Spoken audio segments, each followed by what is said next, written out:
And a very good evening, everybody, and a very warm welcome to a Lyceum night coming to you from Poole down on the south coast of the UK. We have a series of evenings where the topic is always about spiritualism and parts of it. We've had some amazing people give their time to us, not only from the UK, but from abroad. And it's always a very lively and engaging evening. It's an evening of exploration. It's an evening of partaking. So we invite questions. We invite your interaction.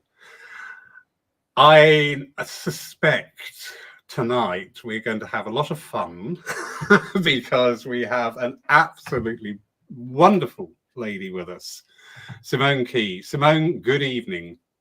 Good evening, and thank you very much for inviting me to attend your show. Absolutely, absolute pleasure. I could not bypass you at all. Actually, very interesting. Before we get on a little bit more about you, we resumed our circles fairly recently here, and we were doing it in a different format of running it as set courses. So it's got a beginning, middle, and end. And the first tutor who took it actually had an assessment with yourself at the college, and where it was said that he will be running a course, and he said, not very likely. And surprise, surprise. So wonderful. Simone, my darling, if you could let us know just a wee bit about yourself. People like to know, where did this past start for you? Is this something you grew up with?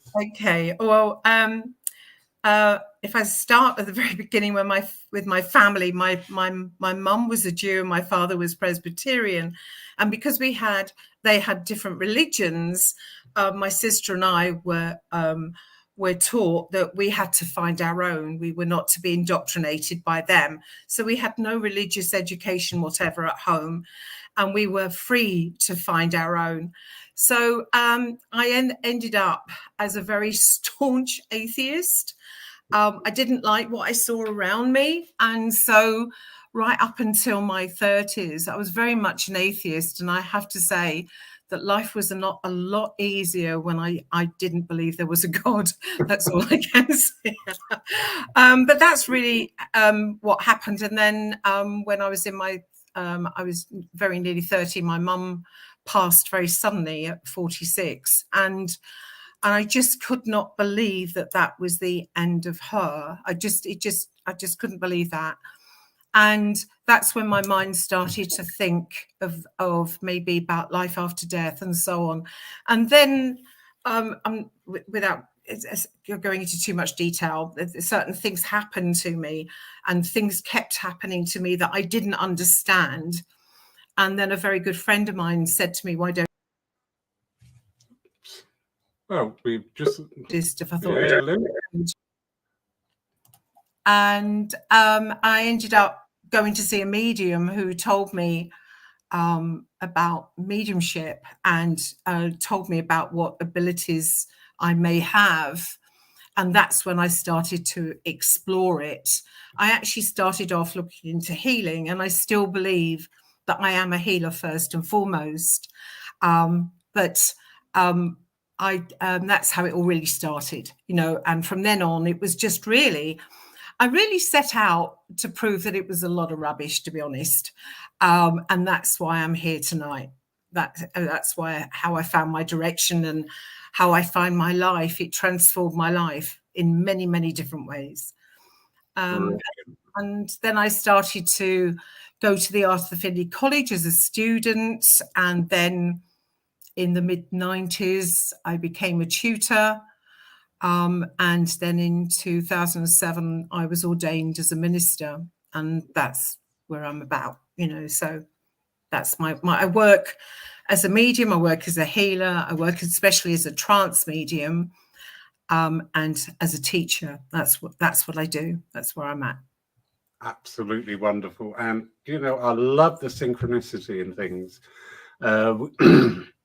We had a healing workshop here today, And two of the things that you mentioned there was a lady who is just investigating spiritualism, exactly the same situation as yourself there, two different parents, two different orthodoxies, became an atheist, but now is starting to think, hang on, there's some. I find that quite interesting, because that means probably coming from that atheist route, that you haven't been indoctrinated to, No. you're going to hear the trumpet call, or only 444 of you are going to make it. And, you haven't got any of that to hold you back. Yeah. And also, very interestingly, about the healing route. And again, this was brought up today in our workshop, saying about, how many of our very capable mediums today started off as healers, because you're devoting, we're not getting that validation that we get on the platform. You're not getting that validation we have in a private sitting. You're just giving, you're just working with spirit, you're training yourself to work with spirit and understand what is, will be, and to hone that channel down. So yeah, how fascinating. I love it. I love it. I love it. Yeah. Very warm welcome to everybody watching us. Please remember, this evening is also devoted to yourselves. So any questions or comments, please pop them in the box and we will always bring them up. I don't know where to start with you, Simone, because your career is illustrious, and I hard work. Well, you know what? The hard work mirrors it. Yeah. It is a reflection. The more you put into it, and the more dedicated and focused energy that you put into your development, because tonight's topic, we're talking about the educational theme within our movement. And I've certainly learned, and especially in this time where we have this virtual presence now, which in the main we didn't have pre-COVID. The people that really sort of shine are the ones who have really, and I'm not being dismissive to other people, but they really have mastered their art, or continue, they've not mastered their art, they continue to master their art through their own development and continual development. I just think that technology is here to stay. Yeah. And for me, it's our job to promote the spirit, if you like. We're their PR.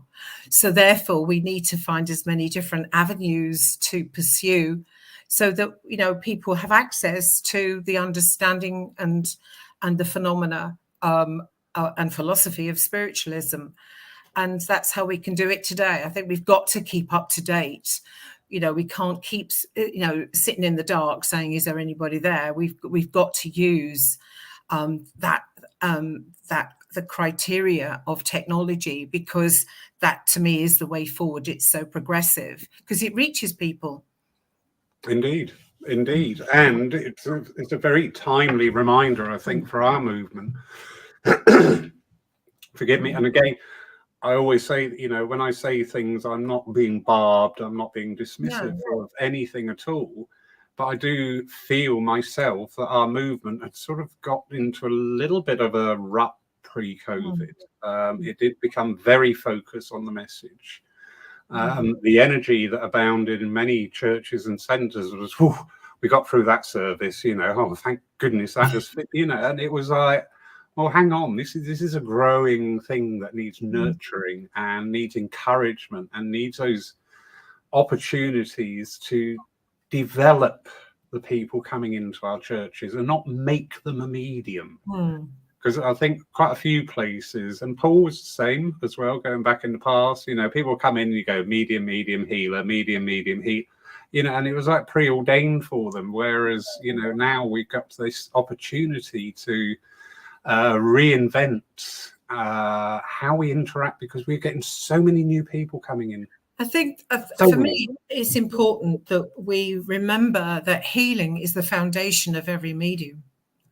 And it doesn't necessarily mean about the transference of energy, but every word you say should be a healing vocabulary, because our words have an impact. We've all been hurt by them. so we can all be uplifted and enlightened by them.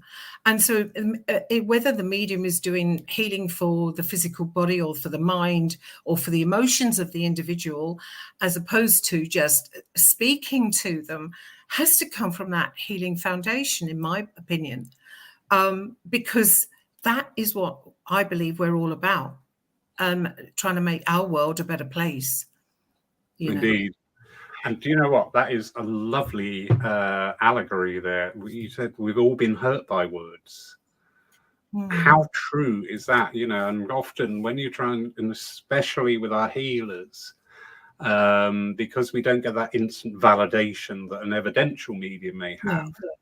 And if any healers are listening either tonight or in the future, if you're ever doubting your work, just think back to when somebody said something to you that really cut you to the core, and think of that in that negative view, and then think of what you're doing in that positive view.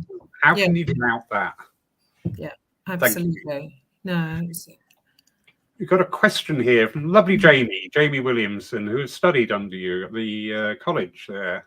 Simone, how do we encourage students to embrace the philosophy that underpins presumably our movement? Well, oh dear, at the risk of rocking a boat, I actually feel that the only way we can encourage people to embrace spiritualist philosophy has to be to make it interesting.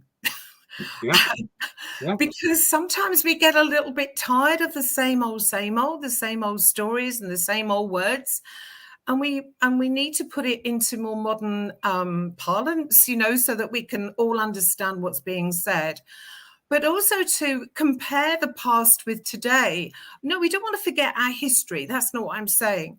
But we need to be able to bring that history back to the present and say how we can move on from it, and not keep going back 150 years, 160 years all the time.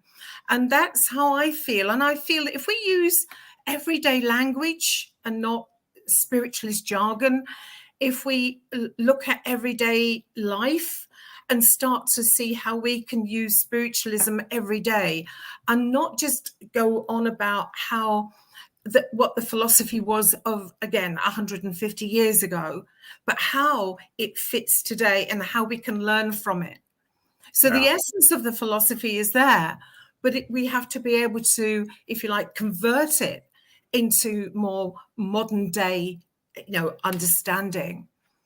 And that's what I feel will bring people, will help people understand the philosophy behind spiritualism. And also to have more discussion evenings or groups as well. That's a very good way of encouraging people, because let people speak. Let people who don't speak. Ask them their opinion. Be interested in people, because that's what spiritualism is for me. It's about people. It's not just a religion. It's not just a philosophy. It's not just a way of life. It's about people, and people matter. Very much. So seriously, I love that. I'm a great exponent of our philosophy should bring that education in, bring that awareness in, bring that energy in for people, not only to engage them and to actually, sit up and listen and really take it in and interact with it, but to give you tools that when you walk out of the doors of your church or your centre or your virtual place of worship, wherever, to live in today's world. Absolutely. It's got to be that way. There's no point. There's no room for the past anymore. We can learn from it, but we've got to move on. Incredible. Yeah, definitely. It is we do have a penchant for going back to the greats, and quoting, well, Gordon would say this and Glyn would say that, which is fine. There was a lot of, but today we are creating the greats of tomorrow, and we've really got to be mindful of that. Going back it's a comfort factor, isn't it? Because it's a set thing. It was said, therefore it is. And we were having this discussion shortly before going live about things that may not be proven but were accepted. as proof, therefore, and we continue that energy on. But spiritualism, when it first came into its inception, it was a very progressive movement. It was a very vital movement. We saw great changes within our laws and our social structure because people were encouraged to think for themselves. People were encouraged to be more mindful and aware of how our interactions interact, and to see where rights are right and wrongs can be improved. And we're only going to get that if we actually motivate people who come into our churches and centres to say that you can make a difference. It's not up to a big religion, organisation or whatever. I always say, one of my favourite little sayings is, every great religion, every great organisation, every great empire started with one person. Why can't we be that person?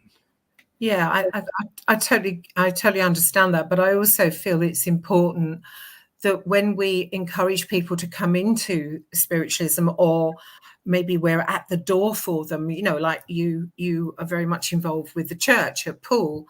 But for me, one of the most important jobs of any church is a person that welcomes people in. That is that first meeting is what's going to encourage people into the church to stay in the church.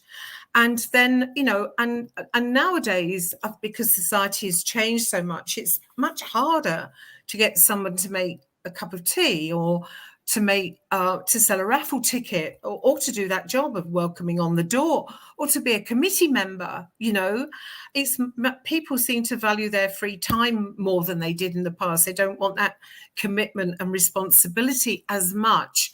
But it's up to us to show people that what we're opening the doors to is something worthwhile, that's going to change their lives, it's going to transform them for the future, and that we can take as much or as little as we want from it.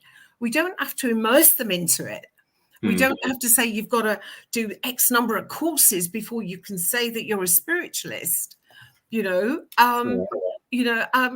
got to be, I've got to ease them in gently, but not overwhelm them as well. And just to show, and to be honest, I think that the way to encourage people is to be a decent person yourself. Oops. Oops. I'll leave now. Yeah, but it is. It's all very well saying, well, the spiritualism teaches us this, that, and the other. But if those people are not kind, what's the point? What is the point?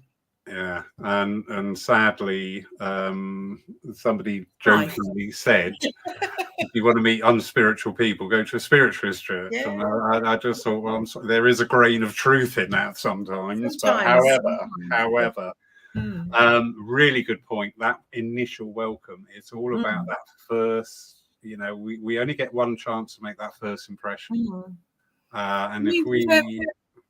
Yeah, because for some of us, I've always been what I call an all or nothing person. If I want to do something, I want to do all of it. I don't want to do a bit here and a bit there, And when we take up awards, for instance, we want to learn all about what that means. And any kind of award really within spiritualism isn't about a title. It's not about status.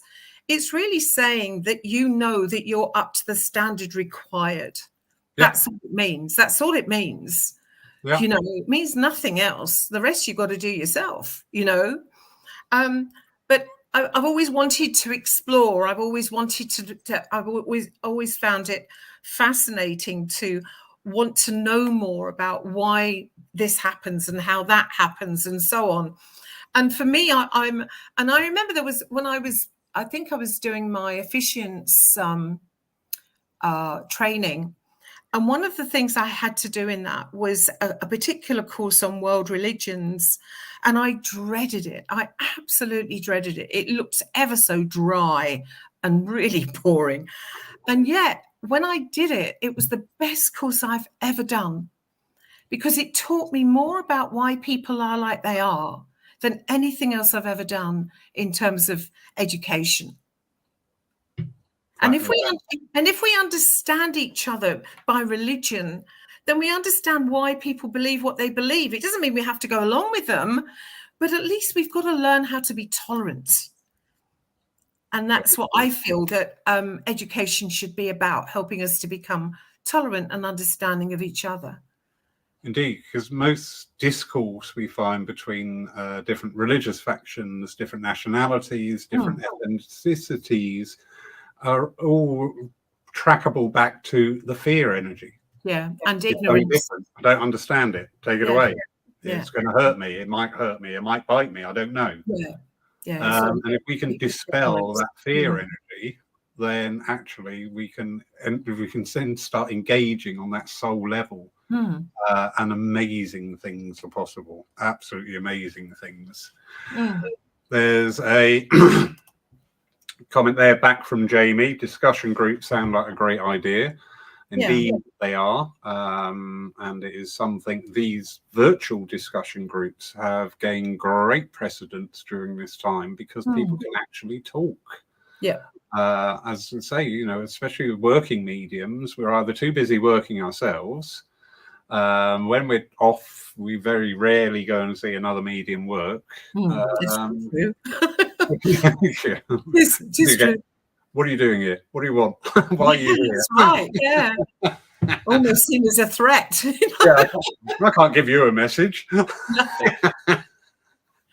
But in this arena, yeah, we can all talk and share, which is wonderful. So thank you, Jamie. Phil Shaw, comment there from Phil. Discussion groups as an integral part of spiritualist church agendas, as an essential component of getting particularly younger people interested in contemporary spirituality and what it offers in terms of self-validation and understanding. Yeah. Personally, I think that discussion groups in every form is a good idea. But I feel that personal development really is something that we should be offering much more than we do.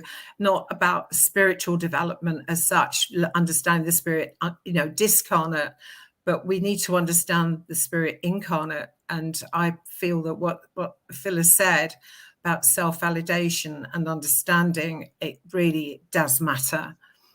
And understanding our own composition for a start, and our own nature. I think that would help. But I know, as I said to you before, I am chair of an organization called SNUI, which is the internet branch of the Spiritualist National Union. And we've done a lot over the last few years trying to encourage young people in. But unfortunately, for whatever reason, they don't stay. And maybe it's, maybe a sign of the times. It may be many different reasons, but it is a problem because it seems to appeal more, I don't take this personally, anybody, but more to middle-aged people than to very young people, because not many young people are born into spiritualist families, or in my own case, I've let my children, although they're well and truly adults and I'm a grandmother, but I've always felt that my children shouldn't have the indoctrination because I didn't have it. It wouldn't be right for me to tell them they have to be spiritualists when I was told I should be free to make up my own mind. So although my children are very sympathetic and supportive of what I do, they're not interested. Yeah. That's cool. I do see something in the younger generation, because this, and not being dismissive there, Phil, or anybody with this comment, I came into spiritualism through my parents when I was about 11. And then, and that's only about 10 years ago, but anyway, then it used to be very much the cry of, we've got to get younger people in our churches. And today we're having that same cry. But I'm seeing a change in generations now, and speaking to, I'm of the generation now where I could be a grandfather, talking to mothers and the next generation down and saying the same thing to them about their kids. But there is starting to come to light this awareness of not as spiritualism as we understand it, but more probably along the metaphysical side, because they use phrases like, "Oh, it's got a really good vibe there," and they talk about people and they use terminology. And I've said to them, "What does that mean?" They said, "Well, they just don't feel right." And I think, "Oh, that is really interesting. That is really interesting." Yeah, So, I think I do think that young people today need to have some kind of objective, and I think Phil was right when he wrote about, self-development and personal development and things like that. That I feel that it doesn't always have to be about the spirit discarnate. I think that's where the fear comes from with parents, that they think that we're going to make their children mediums and they're going to be out there, but it is a difficult subject, I think, to get children involved or young people involved. I don't know if I would want particularly children, but young people I would, to take it to the next level. And it's got to be progressive. I think, we've got to be honest with ourselves, those involved in churches and centres, and saying, are we short-circuiting the process because we advise people to join an open circle? And you see many open circles advertise, join the open circle and practice your message giving. And to do that, and they've sort of cut out that first step of saying, okay, this is you. Yes. Yeah. We're here to develop you. Yeah. So you feel your presence, your power, your place. I mean, I was once asked some years ago now by our local secondary school if I would take a course there for young people. And when they say young people, I'm talking about 13 to 15-year-olds. I'm not talking about, very young children. And it was all about awareness. That was the subject I was going to do. It wasn't about communicating with spirit. It was just about awareness and understanding of the self. But I was cancelled by the governors because they had a different religion and they didn't like the idea of what I was doing. So they cancelled it. Yeah. And that's what we're up about. And that's what we're up against. That's the problem. I've come up against very similar energy down here. We've got a university local to us, which has expanded over the years. So I put forward a couple of proposals for fresher weeks to introduce people, not to bring them in to get a message, not to bring them in to make mediums, but just to introduce them to somewhere where you can go, you can be yourself, you can relax, you can sit in with the healing, you can do all sorts of things for yourself. And you've got you're out on this big adventure now away from home and everything. So, there's somewhere where you actually can go and be safe and talk on that soul level. But again, fell a little bit foul there of we don't advertise religious organizations. And I said, so how come there are all these stands at your Freshers Week? And I was just like, okay. Lovely Tim Abbott. Oh, good hi. evening. Back from your travels. I think, I think it's because we don't make it appealing for them. That's my opinion. Sadly, I agree. Our services here at Poole, we take slightly different presentation on them, but I have been out as a serving medium and as a congregation and just sat there and thinking, good God, is this ever going to end? And I'm not being disrespectful because it was so high church and so I think that is, but I think that may be one of the problems, is introducing them somewhere outside of a church to introduce them into the church later. That might help, might be just the word church might put them off, so I think if we have something like, say, just, a village hall or a town hall or just a room somewhere where they could just meet up that's not in a church, I think that would be a good start, I mean, you should say that. because thank you, Tim. I hope you're both well, you and Jeanette. The lovely Jack from Denmark. Oh, hi. And he was saying before COVID, we had what we called Spiritual Cafe, where people could come in for a tea, coffee, and a sweet. And we put different subjects up to debate, people in ages, and there was debate both in the forum as well as around the small tables. So, yeah, picking up on that same energy there of that much more relaxed and informal, where I know I do hear very much what you're saying there about the word church, and this has been a little topic that's been bouncing around quite a lot. Some people, I get it. Some people do get turned off by the word church. However, a lot of people find a great deal of comfort. Comfort, yeah. But so, you also get the other side of that coin, which is, over the years, I've come across a lot of people where I'm in a spiritualist church and I'm taking a group and and then somebody will say to me, "Oh, do you think we ought to have a cross because that'll make me feel safe?" And I say, well, why does that? It's only a symbol. Why does that make you feel safe? Yeah. But we are dealing with indoctrination. That's the problem. But if we can get young people away from that indoctrination and away into something that's just on their own territory, so to speak, then I think we've got a chance, a good chance.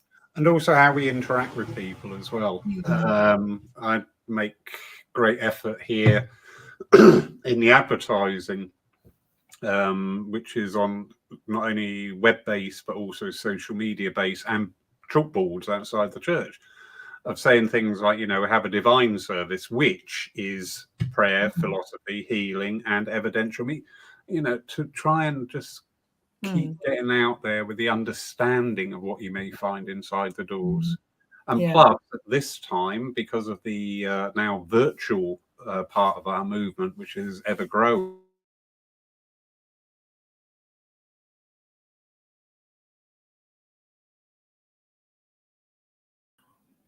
Hello? Oh, God.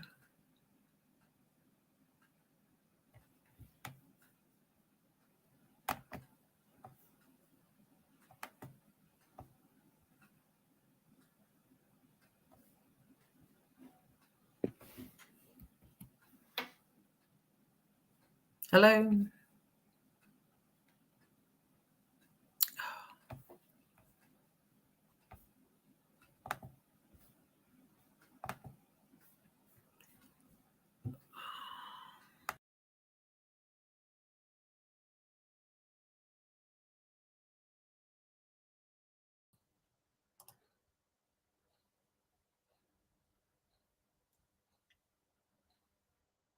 Hello, we seem to have hit a little hiccup there somehow. Good. You seem to have lost Simone for the moment there. Something went horribly wrong. I don't quite. Oh, there we go. Hello. Don't worry, my darling. We're having gremlins tonight. Yeah, there might be some storms around. Yeah. Yes. Anyway, we're back. Hello, everybody. Anyway, I forgot where we were, but never mind. So, yeah, just picking back up on that thread with Jack and indeed what you said there about looking at probably what we could term as an outreach groups. Yes, I think that's a good idea. I do. Yeah, I do think that's a very good idea. Yeah, I like that. I do like. Don't give me more work to do, please. But yeah, I think that is an exceptional thing. But we are. Are you finding yourself, Simone, that now in this period we're having an awful lot more people investigating our movement, coming in to find out more, to try and understand, to make a bit of sense of why we're here? The ultimate question: why are we here, and what's it all about? I think for me, nothing clarifies that more than SNUI, because we have access to all social media with that. And when we see, the number of hits we get on social media in different countries, I mean, we're now in 43 countries throughout the world. And that means that never again should we ever hear those words, there's nothing going on in our area, because everybody can have access to SNUI, Yeah. and it just means that people can be part of a community if they so wish, or not if they so wish. But it also gives them access to, education and development and listening to, other people and other people's opinions as well. So I feel that that is one step in the right direction. It's not the only step by any means. I think there's so much more we need to do to get that word out there and to stop being behind closed doors for so long. Yeah. But we've all got to do our own bit in some way, but yeah, no, I agree wholeheartedly. And there are so many avenues to explore. Absolutely. Being typical human beings, we want the way. If we follow this path, that's it. Everything will be hunky-dory. But it isn't. It's about exploring and about trying. We've got a couple of comedians in tonight. So lovely Tim, just saying, as a spiritualist, I've been to some church services, had some wonderful mediums with wonderful philosophy and very inspirational. Equally, he's been to some where you wish they would freeze just like computers. Thank you. Yeah. Did I firm up your booking next year? Oh, well, never mind. Yeah. And Jack saying we will keep you busy. Yeah. Phil. Oh, sorry, carry on. Yeah, no, I was just going to say about the comment that Tim's just put on there. I think that that comment is really basically a lot of reasons why I think we shouldn't always have a church service every week. And don't get me wrong, and just that I've been a medium secretary, and I know that we've all had connections with churches where we're trying to book mediums, and it's very, very hard when you're up against people that say, oh yeah, but they're really nice people and they're not particularly good at the job, And I would expect, if I was to employ a gardener, I'd expect to know that the person knew about gardening. So I would expect somebody who's on a spiritualist platform to know about spiritualism, but that isn't necessarily the case. And I feel that there should be maybe more discernment about mediums that are booked.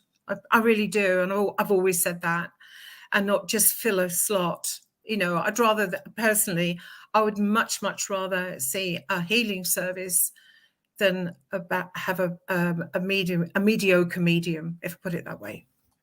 I agree with you totally. And as I was saying in the pre-going on air discussion, and this is me and how I've handled things regarding the progress of Paul Church. Exactly that, what you've just said. I think churches and centres, their medium secretary, they start off the year with this huge amount of pressure. So if you were to do, say, 3 dems a week, and you average open 50 weeks of the year, you've got 150 empty boxes staring at you. That's a lot. And you panic. And it's like, I know you said a rude word. I know they're not up to it, but it's another box. It's absolutely. We're bringing that pressure on ourselves.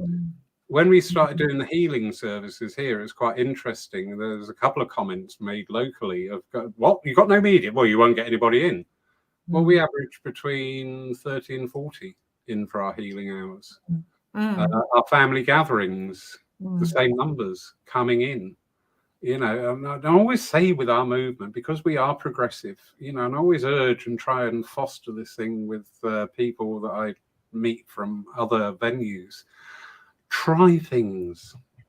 Yes. Don't be frightened to try.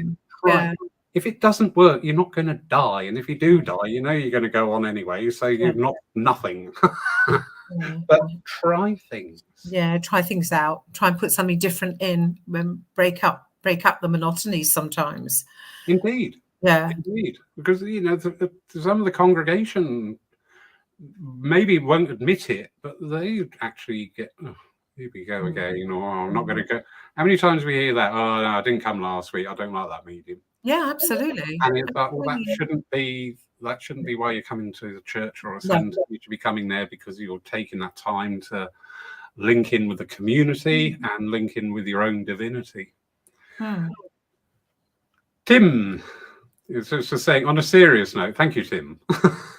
Do you think certain aspects of mediumship go in and out of fashion, and therefore students chase what is in fashion at the moment?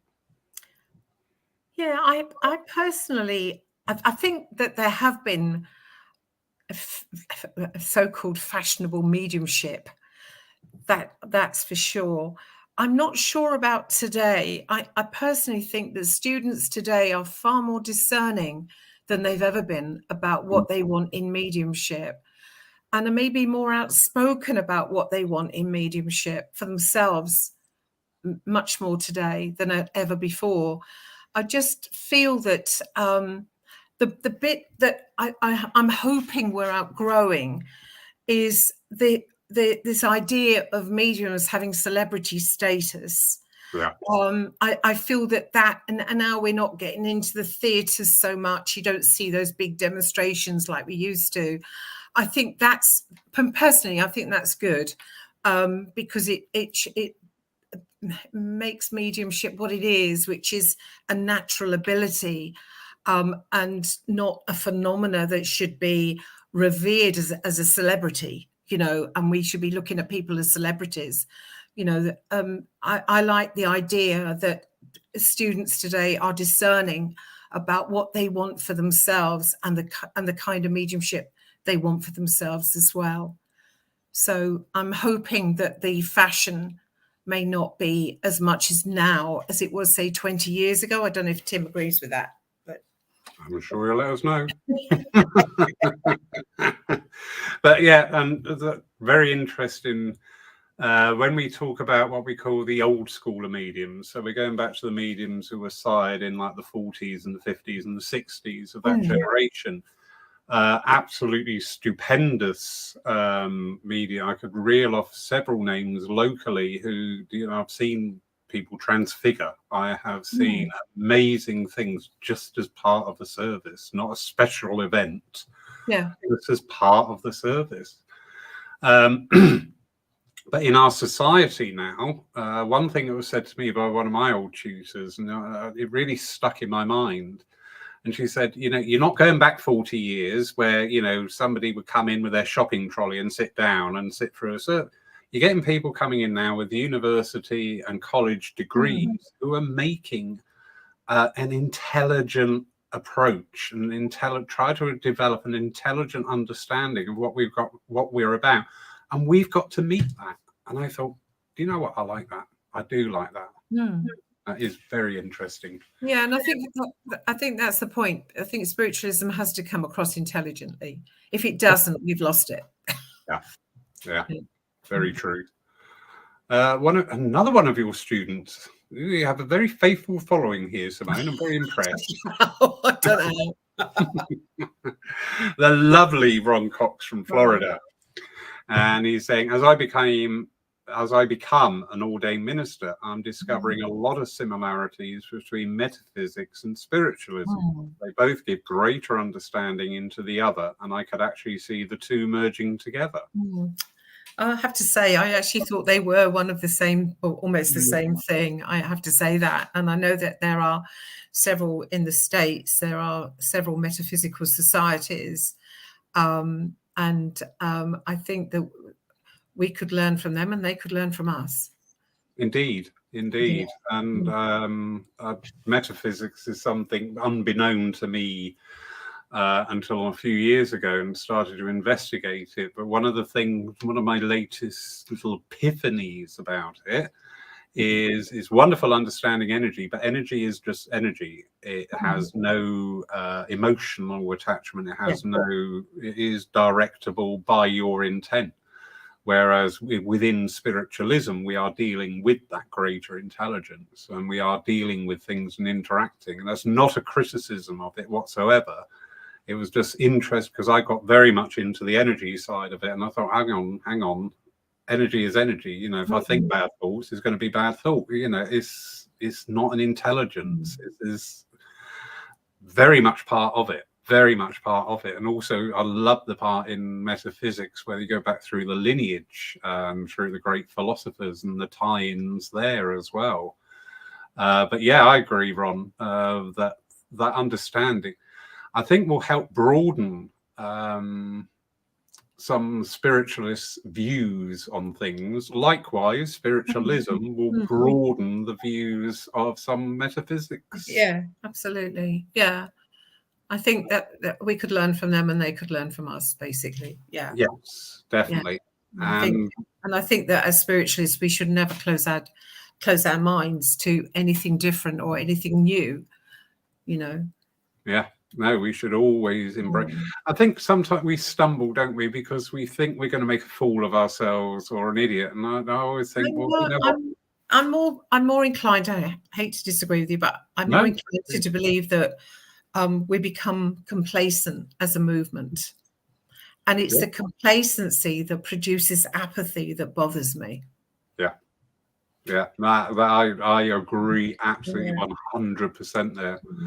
But I think also, when people, we're human beings level, change is great as long as it happens to somebody else and not to me.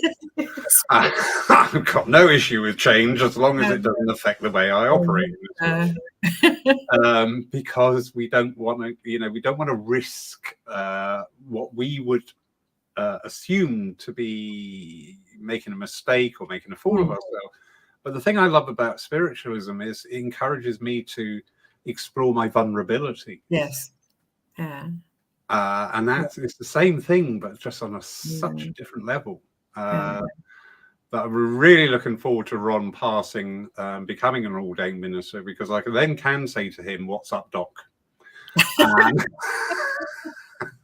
I'm so looking forward to that day. I wish him every success too. I do. You know what? He's an absolute little star. He's a wonderful, wonderful, wonderful man. Tim Abbott coming back there and just saying, thank you for your answer. I agree students are more educated in their spiritual and religious beliefs and therefore are self-driven as in which direction they're going. Yeah. And indeed, we see it in our movement and we also see it in the Orthodox movements. Ailing congregations and some of the great, and the Orthodoxy are realizing they've got to actually get out of the custom and creed tradition and investigate new ways. Helen Van Hooft, how are you, my darling? Hi, Helen. She's a lovely lady. Apathy and acceptance of the mediator doesn't help spiritualism as a movement. From a Simone Key. Have you emailed everybody, to be honest? I promise you, I haven't. No. Oh dear. I love it.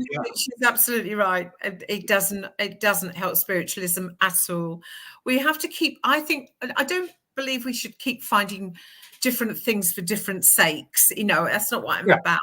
But I am about changing things so we don't get stuck into this rut where 99% of the time I can go to any church, any spiritualist church, and I would know the order of service before I even got in the door. 99% of the time. There may be a couple of differences because they may have ABBA songs instead of hymns, but or they've got Boy's Own or whatever. But there comes a point when maybe everything about our presentation has to change in terms of keeping people with us and making it progressive is really what I'm trying to say.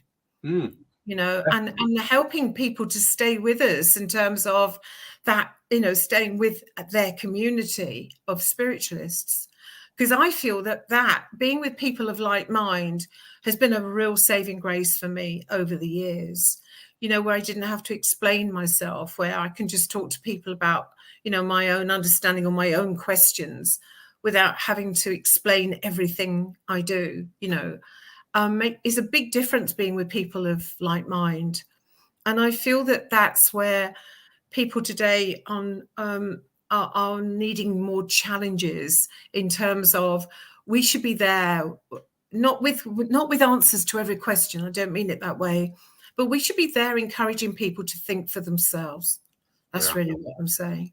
No, I agree. And within spiritualism, it's wonderful. Just we have evenings like this in the virtual world. We have our discussions here within the church in person, because we can connect on that soul level. You know, we are hundreds of people. You know, I'm not me, but we can be father, mother, sister, brother, grandparent, friend, enemy, whatever to people. But when we have these times that we're just spiritualists talking on our own spiritual soul journey, the connection is enormous, and it's just like, whoa, it's invigorating. It's totally invigorating. Yeah. So good on you, Helen. You can keep this up all night, Helen. You're not getting a discount on the next calls, right? Bless her. She's a lovely lady. Absolutely. Yeah. Jamie here. I think if we are not moving forward, then we are stuck in the past. Yeah, I totally agree. Yeah. And something from my perspective, where we at Paul went online fairly straight away, I'm in contact with more wonderful people like yourself, with Tim and other people in the room here, also people in charge of churches and centres, and they do ask questions. And one of the questions has been asked a fair few times now of me is, how have you managed to change your service? How have you managed to change your approach? And it's through engaging the people, the congregation coming in. Not, you know, we do have this preponderancy that, I'll give you a prime example. We had many years ago here a dem by two very well-known mediums of the time. The church was packed. We had 145 in. 3 people complained afterwards they didn't like it because it didn't fit in their box of spiritualism. Oh, okay. The energy going on from that was, well, we won't have them again. And I was just sat there thinking, for the sake of 3 people? Yeah. And when you've got 150? Yeah, because, you know, running a church or a centre is a very... Yeah, but the saying that comes into my mind is you can't please all the people all the time. So therefore, you have to look to the majority and say, okay, well, this is obviously what the majority wants. Yeah. You know, as long as the mediums were mediums, I wouldn't have a problem. I really wouldn't have a problem. Yeah. And this is it. This highlights sometimes the frailties of the groups that are running places of worship. Sometimes if there's any sort of dissent, there's this fear. Oh, right, okay, we won't do that again, you know, or they will bow to the loudest voice. Yes. That is a very common thing. But, you know, we've got to see this core change come from our churches and centres. Therefore, we've got to see that core change come from within our committees and organising bodies to say, well, yeah, it's not going to appeal to everybody. You know, and be honest about it. You know, try and encourage people to come along on the journey with you. But if they do not wish to, that's absolutely fine as well. If it's not there with an empty church, you've messed it up. I would say, if I come down here and there's nobody in the church, I'll go, okay, I've done it wrong. Yeah, absolutely. Fortunately, it's quite the opposite. Yeah, that's good. Yeah. Helen's very active tonight. Yes, that's right. Will never have progression if always the same. Yeah. No, yeah. It's got to be different. Yeah. We know this, don't we? We know this as an energy. We know this as a core belief. But just sometimes we lack that little bit of brave, you know, it's sort of like waiting in the trenches to see who be first over the top. I think also there is another side to it, I think, to be fair, because I think for somehow we've all become very busy people. And there's always that fear of, oh, grief, have I got to take something else on, you know, because I can't manage much else, you know.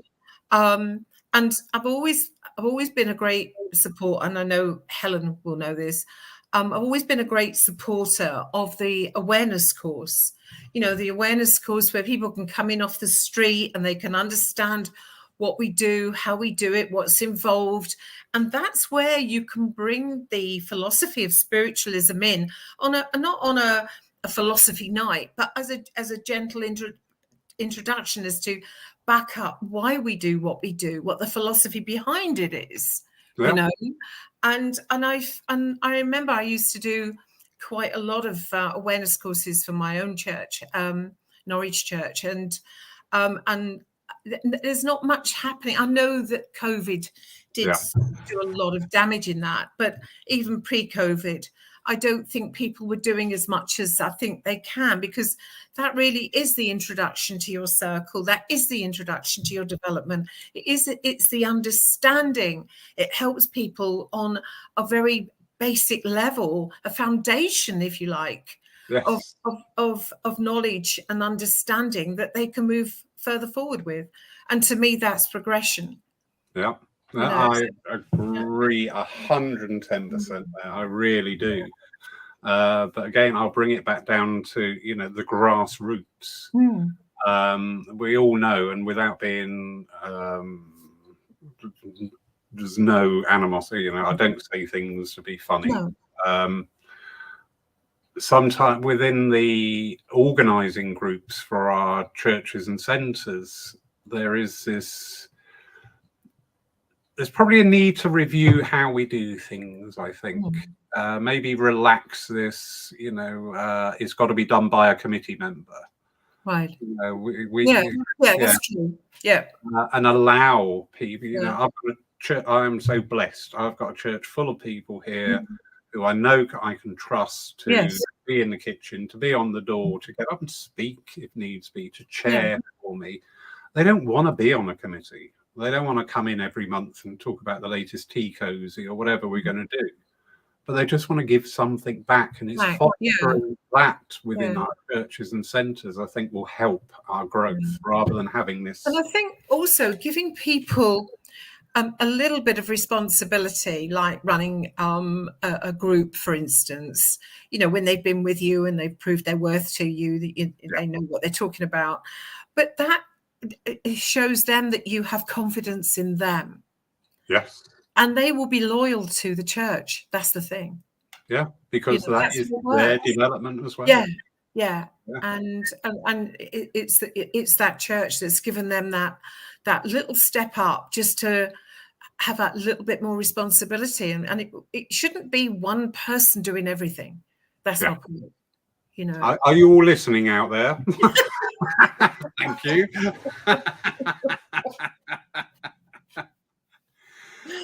It's Mark. Oh, hi, Mark. Mark's saying, I think there is always a place for traditional and progressive, and finding the perfect balance and enough people to be able to do things. There is a place for it. Yeah, definitely. Indeed.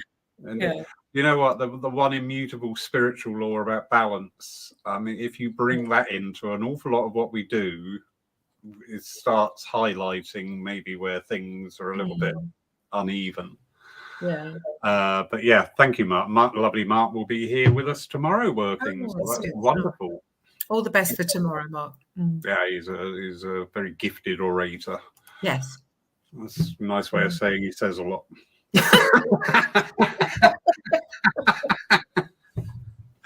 But beautifully said, Mark. Beautifully said. Simone, darling, I could go on forever talking with you. Thank you. It's a lovely evening. Really nice. Thank you. Really easy. Just to finish off and bring back in the education. You know, what is there anything you could say to just make people think, you know what, I need to read more, I need to talk more, I need to explore more? Is there anything you could say to sort of like instill that? I just feel my thing is never be complacent, never feel that you know everything, never feel that you've done everything.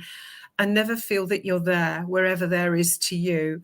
I just feel that there is so much more for every one of us to learn and to discover and unfold. And as we do that, what we're doing is we're finding out about each other. That's what this is all about. It's learning about people. Whether they're in the spirit world or this world doesn't mean that it doesn't matter at all to me. We're all people, and we're people first.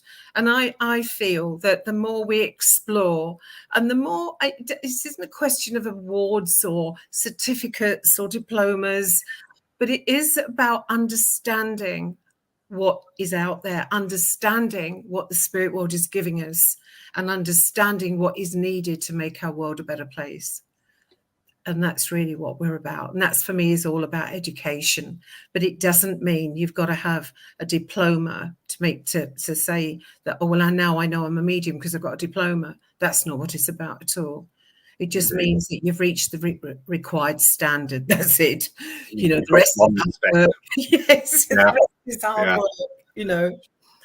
But, so many times I say to people, you know, you see it in people's energies and in their words, you know, oh, that's all right, I'm a medium now, or I'm a healer now. And you go like, no, you've got lots more. You have a veritable fan club out there from all across the world. That's very sweet. Thank you. I'm very envious. I thought you loved me, Ron. That's it. Oh, well, I do wish him all the best, Ron, anyway. Thank you. And I wish him all the best on getting his ministership. You know, that'd be great. Yeah. Good luck to you, Ron, even though you that's a big one. Yeah. I hope you get it quicker than I got mine. It took me 7 years. Okay. Don't tell him that. Don't tell him that. Oh, hi, Yvonne. Yvonne, Tim. Yeah. Oh, thanks a lot, Tim. Nice to see you online anyway here. Stevie Trollen. Oh, hi, Stevie. Great. Yeah. Okay, fantastic. This is a wonderful thing. These evenings are revisited time and time again. So, you know, we're creating where we look back 30 years and say the people then, in 30 years' time, people will be looking back to us today thinking, oh, wow, that was interesting. Or, oh, God, did they get that wrong? That'll be more the latter with me anyway.